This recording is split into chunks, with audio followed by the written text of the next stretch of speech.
Ya pemirsa, untuk membahas bagaimana jalannya sidang hari ini dengan agenda tuntutan dari Jaksa Penuntut Umum untuk terdakwa Putri Chandrawati, kita akan membahasnya bersama dengan pakar psikologi forensik yang sudah hadir bersama saya siang hari ini di Breaking News TV One. Ada Mas Reza Indragiri. Apa kabar Mas Reza? Selamat siang.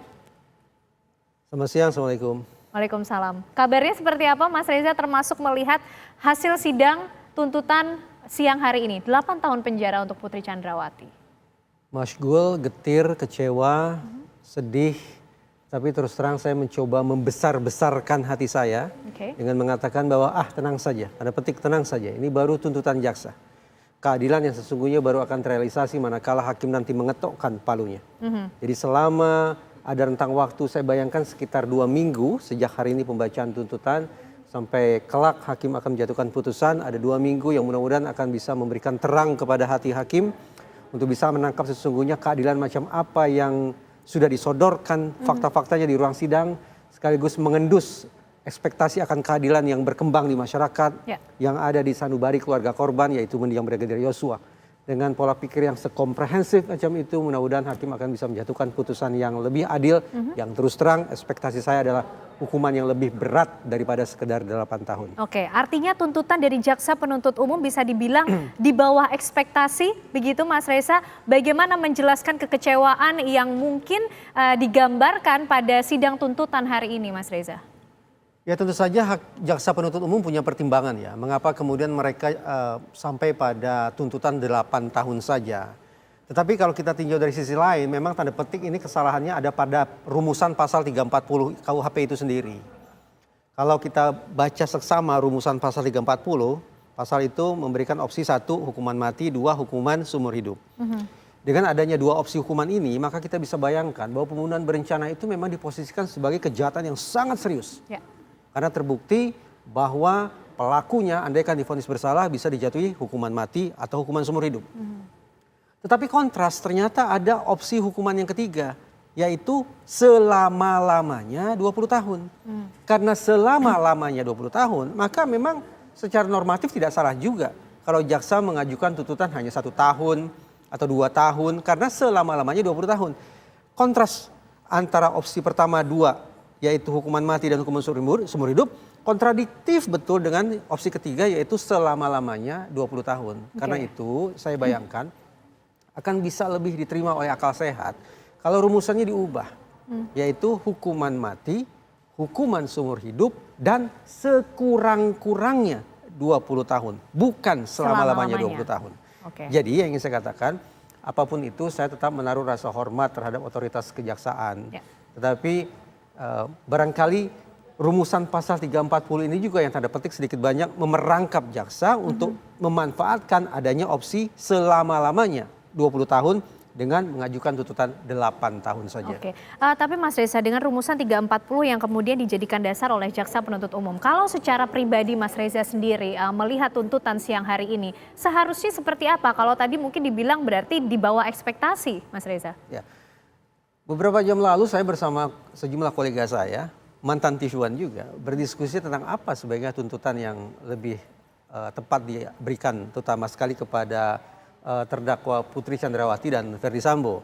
Memang sebagian rekan mengatakan boleh jadi ini anti klimaks, tuntutannya itu tuntutan yang sangat ringan, ternyata gitu. Kalau saya terus terang membuat ramalan bahwa hukuman tuntutannya adalah kalaulah tidak hukuman mati, hukuman seumur hidup. Bahkan tadi pagi di acara Apa Kabar Indonesia Pagi, saya mengatakan hitung-hitungan kasar, saya membayangkan tampaknya hukuman mati. Kenapa? Karena terjadi perubahan posisi antara Ferdy Sambo dengan Putri Chandrawati. Perubahan posisi yang saya maksud adalah selama ini pihak yang paling dituding oleh masyarakat adalah Ferdy Sambo. Saya pun demikian.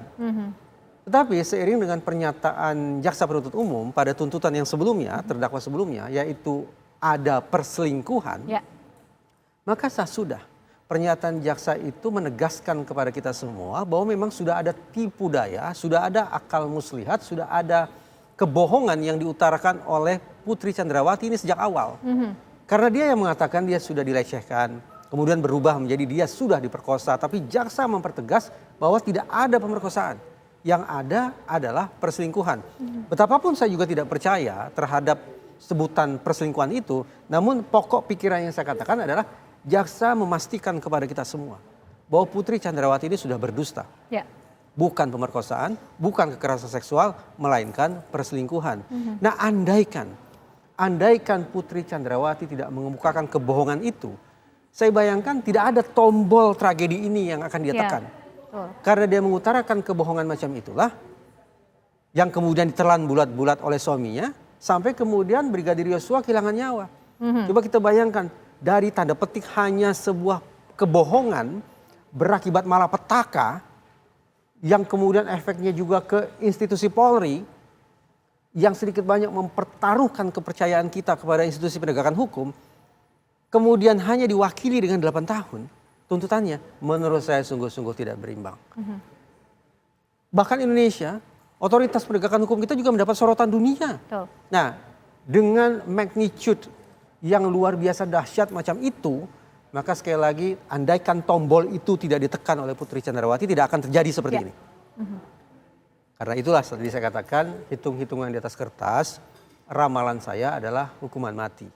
Atau paling rendah adalah hukuman seumur hidup. Oke, tapi Mas Reza begini, kalau tadi disampaikan oleh Mas Reza, andai kata Putri Chandrawati tidak menekan tombol itu, tidak berdusta, ini semua tidak akan terjadi. Nah, unsur-unsur inikah kemudian kalau Mas Reza melihat masuk di dalam rumusan 340 mengenai pembunuhan berencana, korelasinya seperti apa Mas Reza? Kalau kita bicara kata berencana dalam khazanah psikologi forensik itu harus dibuktikan dengan ada tidak 4 hal di kepala para pelaku. 4 hal itu adalah target, insentif, sumber daya, dan resiko. Nah, dalam kasus ini pelaku bisa dipilah ke dalam 4 kategori menurut saya. Mana pelaku kategori pertama, yaitu pihak yang secara langsung berkonfrontasi dengan korban. Siapa itu? Paling tidak mendiang Yosua itu ditembak oleh Richard Eliezer. Jadi Richard Eliezer adalah kategori pertama, pelaku kategori pertama. Yang kedua, pihak ini, pelaku ini kategori 2 tidak berkonfrontasi langsung dengan korban. Tapi dia yang mendesain cerita, dia yang membangun perencanaannya. Intinya adalah dia mastermind-nya.